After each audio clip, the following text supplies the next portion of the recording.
You've seen the cars and their charging stations around town. BlueIndy is the electric car service a former mayor brought to town. After 2 years of the program, numbers show they're still nowhere near breaking even. IT mate Stephanie Zepelin discovered it's costing you more than the original $6 million price tag, Stephanie. Yeah, Phil, Dave, BlueIndy is a subsidiary of a private for-profit company out of France called Bolloré, but Indy's former mayor Greg Ballard spent taxpayer money on the deal with them that led to a lawsuit against his administration and questions from the public. A busy Indianapolis street, but these cars aren't moving. Have you ever seen anyone actually driving them? Once, and that's been maybe 3 or 4 months ago. BlueIndy hit the streets 2 years ago, but the company's own numbers indicate most people still have not warmed up to it. BlueIndy has sold nearly 6,000 memberships since 2015, but only 2,000 of those are active memberships, meaning customers that use BlueIndy regularly. But those numbers need to increase almost tenfold. The company's chairman told Wish TV they need 15 to 20,000 active members just to make a profit. One of those regular users is Peyton Berg. BlueIndy offers you the opportunity to just pay for a car when you need it and drop it off, and don't worry about fuel, don't worry about insurance or maintenance. So in trips like that, I think it's a really good alternative. We have to stay creative, you know. But some business owners do not see the program in the same light. BlueIndy is something is kind of annoying. You know, it just takes our, space from our customers. Anatoly Petrov is a small business owner in Broad Ripple. He says the parking spots BlueIndy takes up near his frame shop affect his bottom line. I feel like it's kind of smells sort of fishy because it's just there wasn't, any public opinion kind of involved in that deal, so it doesn't sound right to me. Electric vehicles. City County Council Vice President Zach Adamson agrees. The very first rolling out of this program was sort of done outside of the public process and sort of under the cover of darkness. So a lot of the issues and problems that it's been sort of well known for I think could have been avoided had we gone through the public process.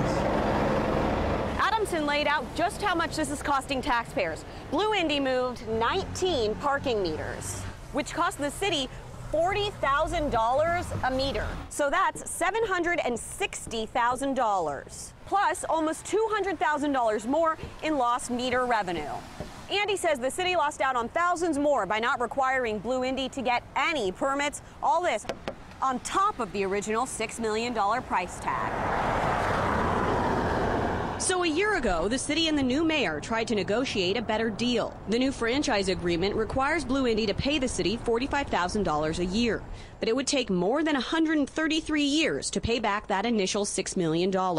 And the city won't see any part of the profits from the program until BlueIndy and IPL recover their initial investments. IPL's initial investment was about $800,000, and BlueIndy's was $35 million. How close are we to that point?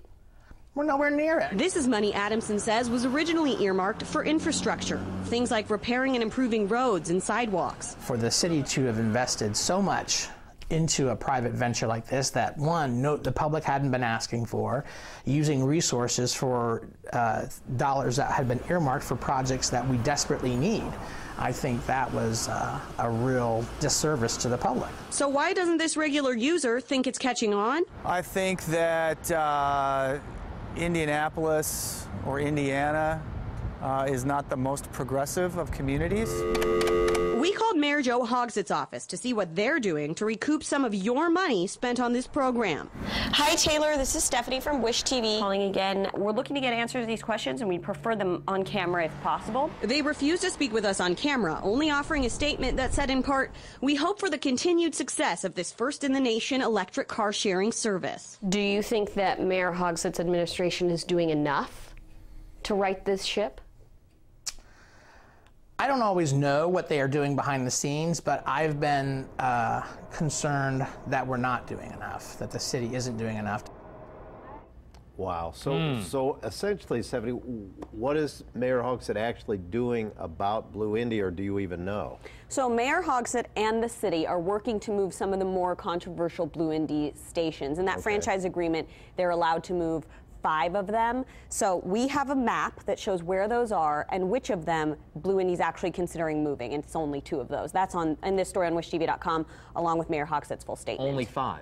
Correct. They can move right now. Correct. Also, Mayor Greg Ballard, former Mayor Greg Ballard, what is his response? I mean, he's the one who signed the contract. Right. This was his brainchild. It was his last hurrah before leaving office, basically. And he's standing by the project saying we need more initiatives like BlueIndy, not fewer. The rest of his full statement also in this story on wish.com. Fascinating.